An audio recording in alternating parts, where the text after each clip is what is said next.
So we haven't yet talked about this yet, but we have talked about chemical bonds. Chemical bonds are very strong. Intermolecular forces are really weak. They're very different from chemical bonds. They are not chemical bonds, okay? Everyone say this with me. Intermolecular forces are not chemical bonds. Okay. The only thing they have in common with chemical bonds is that they represent attraction across a molecule. Okay? Across. And so we want to be really specific with language here, so we never want to mistake an intermolecular force for a bond, but even in our drawings, we never want to draw an intermolecular force. So hydrogen chloride, right? You never want to draw the intermolecular force between these two molecules as a solid line, because that would mean it's a bond. We always want to draw it as a dotted line, an intermolecular force. There's many types of intermolecular forces. So from strongest to weakest, we have ion dipole, hydrogen bond, dipole-dipole, London dispersion forces.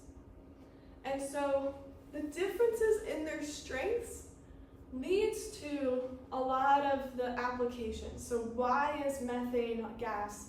Why is water a liquid? So why these different molecules have different properties at different temperatures. And so we'll talk about this later, like surface tension, phase changes, all of that. But it's really interesting. And so one thing the first force I want to talk about, intermolecular force I want to talk about, is dipole-dipole. Because we've already reviewed polarity, and it's going to be the best one to kind of wrap our brains around first. So dipole-dipole intermolecular force is two polar molecules interacting. So what you want to think about is when you'll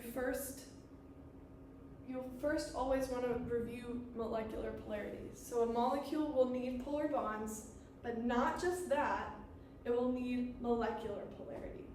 So those polar bonds cannot cancel each other out, right? Like we see in carbon dioxide right here.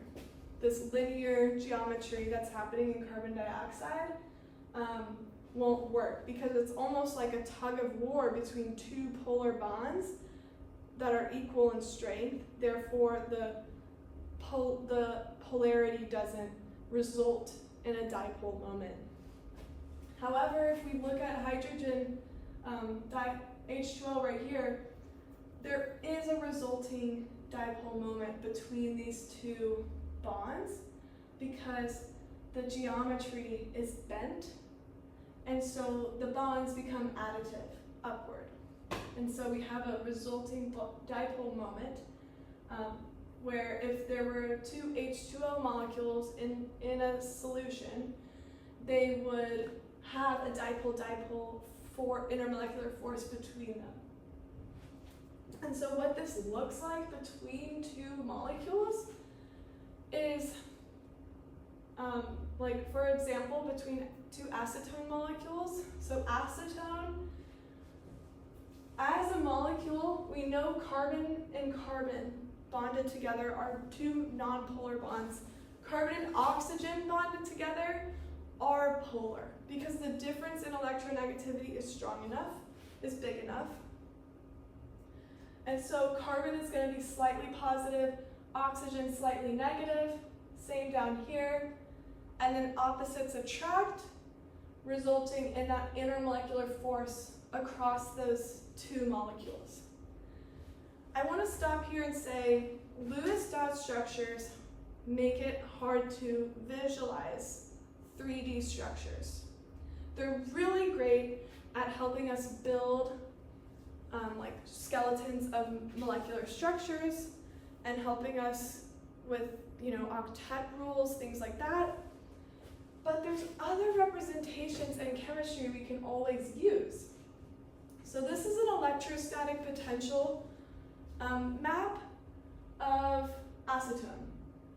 And so basically the blue represents a knot, like an area where the electron density is really low. The red represents an area where electron density is really high.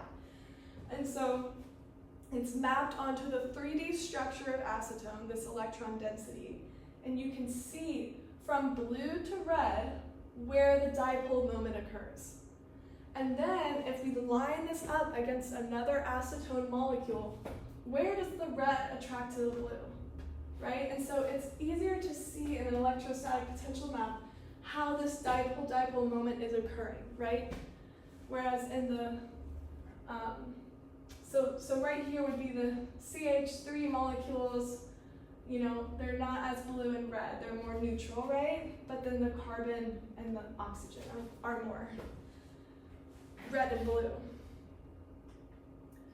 And so I'm going to talk through a problem of CH4 and NH3. So are these molecules creating a dipole-dipole intermolecular force between them? So let's start with CH4. Or, sorry, let's start with NH3.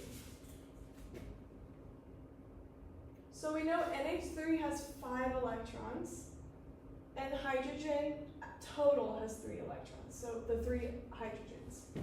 So NH3, since it's bonding to 3 different hydrogens, this leaves 2 electrons on the nitrogen, and then we're going to need to think about VSEPR. So this is going to result in a tetrahedral structure that looks like this.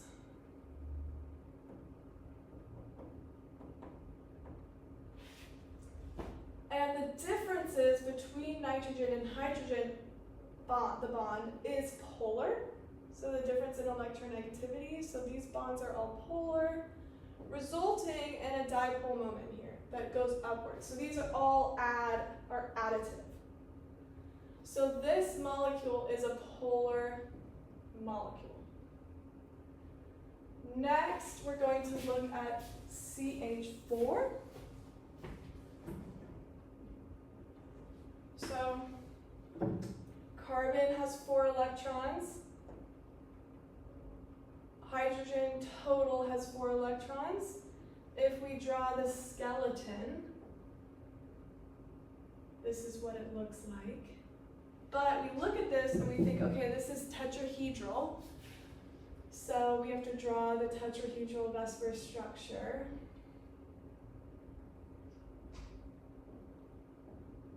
And it looks like that. But thinking about the difference in carbon and hydrogen, that's not enough for it to be a polar bond. That's a nonpolar bond. So these bonds are all nonpolar, nonpolar, nonpolar. So this is a nonpolar molecule. And so we ask ourselves, would CH4 and NH3 have a dipole-dipole intermolecular force? No, because there's no dipole-dipole moment in this molecule to interact with the dipole-dipole moment in this molecule. There's no opposites attracting. So next, I want you guys to do the same thing. So hydrogen chloride and acetone, a molecule we just worked with, are these going to have a dipole-dipole intermolecular force between them? So I'll give you guys 2 minutes to work with this.